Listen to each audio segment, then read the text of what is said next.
చాలా మంది నాయకులు ఈ దేశంలో ఉంటారు. ఎంతో మంది ఎన్నో మాటలు ఇస్తారు. మన ఆంధ్రప్రదేశ్లో అయితే 2019 నుంచి 2024 వరకు ఇష్టం వచ్చినట్టు మాటలు ఇచ్చారు. మాటలు ఎలాంటి మాటలు అంటే, నేను వచ్చిన వెంటనే జాబ్ క్యాలెండర్ ఇస్తాను, నేను వారంలోనే సిపిఎస్ని రద్దు చేస్తాను, ఎంతో మందికి జాబులు ఇచ్చి యువకులను ముందుకు నడిపిస్తానని చెప్పి అబద్ధం మాటలు చెప్పి 2019లో వైఎస్ఆర్సీపీ ప్రభుత్వం వచ్చి 2024కి అబద్ధం మాటలు గోడలన్నీ పగిలిపోయాయి కాబట్టే 11కి వెళ్ళి ఇంట్లో కూర్చున్నారు. కానీ యువగలంలో నారా లోకేష్ గారు ఒక క్రెడిబిలిటీతో మాట ఇచ్చాడు, ఒక అకౌంటబిలిటీతో ఒక మాట ఇచ్చాడు. అకౌంటబిలిటీ, క్రెడిబిలిటీ ఉంటేనే మాట మీద నిలబడే నాయకుడు మళ్ళీ మనకు వచ్చాడని చెప్పి ప్రజలందరూ కూడా తెలుగుదేశం పార్టీని ఆ యువగలం జోరుతోటి, ఆ యువగలం ప్రభంజనంతో నారా లోకేష్ గారు ఆ రోజు ఇచ్చిన మాట మీద నమ్మి యువకులందరూ నడిచి ఈరోజు ఆయన నమ్మి ముందుకు అడుగేస్తే ఆయన ఆ మాటను నిలబెట్టుకున్నాడు.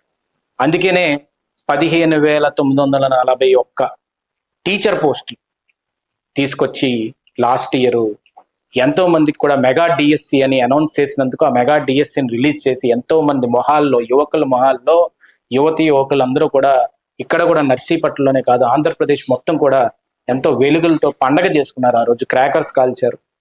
మాకు అట్ లాస్ట్ ఉద్యోగాలు వచ్చాయి, అది నారా లోకేష్ గారు మాట ఇచ్చారు కాబట్టి వచ్చాయని చెప్పి అందరూ కూడా ఆ రోజు సెలబ్రేట్ చేసుకున్నారు.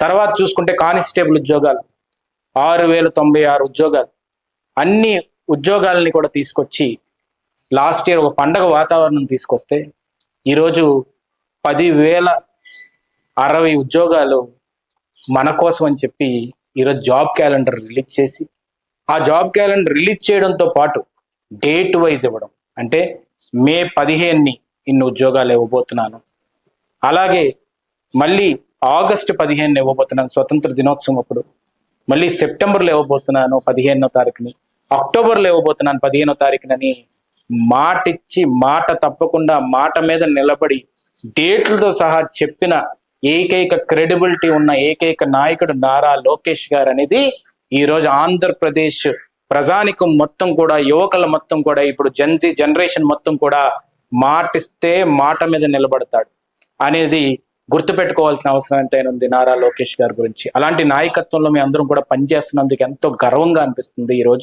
ఈరోజు సుమారుగా 21,955 ఉద్యోగాలు ఈరోజు లాస్ట్ ఇయర్ ఇస్తుంతో, దాంతో పాటు ఈరోజు 10,060 ఉద్యోగాలు మళ్ళీ జాబ్ క్యాలెండర్ కింద రిలీజ్ చేసి, దాంతో పాటు ఆర్సెల్ మిట్టల్ ఈరోజు స్టీల్ ప్లాంట్ ని ఉక్కు కవచం కింద, ఉక్కు సంకల్పంతో ఒకే ఒక జూమ్ కాల్ తో, ఒకే ఒక వాట్సాప్ కాల్ తోటి ఆ స్టీల్ ప్లాంట్ ని 1,50,000 కోట్ల ఇన్వెస్ట్మెంట్ తోటి ఇక్కడ తీసుకొచ్చి పరోక్షంగా మనకి డైరెక్ట్ గా, ఇండైరెక్ట్ గా ఈరోజు చూసుకుంటే సుమారుగా 1,00,000 ఉద్యోగాలు కల్పించే విధంగా, యాన్సిలరీ ఫ్యాక్టరీస్ వచ్చే విధంగా అనకాపల్లి జిల్లాను డెవలప్ చేస్తున్నందుకు ఆయనకి హృదయపూర్వక కృతజ్ఞతలు తెలుపుకుంటున్నాను. ఇవాళ ఉత్తరాంధ్ర గౌరవం ఈరోజు ఆర్సెల్ మిట్టల్ ఫ్యాక్టరీ, స్టీల్ ప్లాంట్, అలాంటి గౌరవాన్ని నిలబెట్టడానికి నారా లోకేష్ గారు ఉక్కు సంకల్పంతో ముందుకు అడుగేస్తున్నందుకు ఆయనకు అందరూ కూడా ఈరోజు తోడుగా నిలిచి, ఉత్తరాంధ్ర ప్రజానికం మొత్తం కూడా ఆయనతోటి నిలబడి, ఆయన మాట మీద నిలబడే తత్వాన్ని ముందుకు నడిపించి,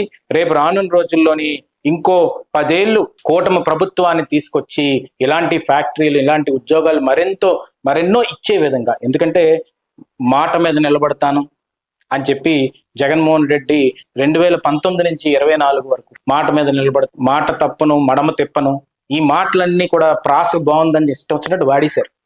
ఆ ప్రాసకి ఈరోజు ఫుల్ స్టాప్ పెట్టిన ప్రజానికం ఒక్కసారి మేలుకొల్పి ప్రతి ఒక్క గ్రామంలోని చెప్పవలసిన అవసరం, బాధ్యత మన యువకులందరికీ ఉంది. అందుకని యువగలం పాదయాత్ర అనేది చిన్న విషయం కాదు. యువగలం పాదయాత్రలో ఇచ్చిన ప్రతి మాట ఆయన గుర్తుపెట్టుకున్నాడు, రెడ్ బుక్ తో సహా గుర్తుపెట్టుకున్నాడు. లా అండ్ ఆర్డర్కి అగేన్స్ట్ వెళ్ళిన వాళ్ళని కూడా ప్రతి ఒక్కరికి కూడా వెంటాడుతున్నారు ప్రభుత్వం తరపున లా అండ్ ఆర్డర్, అది కూడా కన్ఫైన్ అయ్యి లాకి. అలాగే ఈ రోజు జాబ్ క్యాలెండర్ విషయంలో కూడా మాట తప్పలేదు.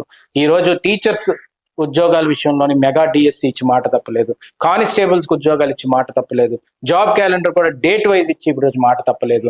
అందుకనే నేను నిక్కచ్చిగా, నిజాయితీగా మాట మీద నిలబడి, మాట తప్పకుండా, మడమ తిప్పకుండా, ఒక బల్ల గుద్ది కొండ బద్దలు కొట్టి నేను ఇది చేస్తాను అని చేసి చూపెట్టే నాయకుడిని మనం నారా లోకేష్ గారిలో చూడొచ్చు అని చెప్పి ఈ సందర్భంగా చెప్పదలుచుకుంటూ, భవిష్యత్తులో నారా లోకేష్ గారిని అన్ని విధాలుగా కూడా ముందుకు నడిపించి మరింత ఎన్నో జాబులు వచ్చే విధంగా, ఎందుకంటే విశాఖపట్నం కూడా ఈ రోజు మొత్తం సిటీ ఆఫ్ డెస్టినీని ఈ రోజు మొత్తం దేశంలోనే కాదు ప్రపంచ వ్యాప్తంగా కూడా సుందర పిచ్చై కూడా అక్కడ నించొని తన సొంత ఊరైన తమిళనాడు స్టేట్ కూడా వాళ్ళ ఫ్యాక్టరీని పెట్టగల గూగుల్ డేటా సెంటర్ని ఈ రోజు వైజాగ్ లో పెట్టించేలా చేసింది నారా లోకేష్ గారు.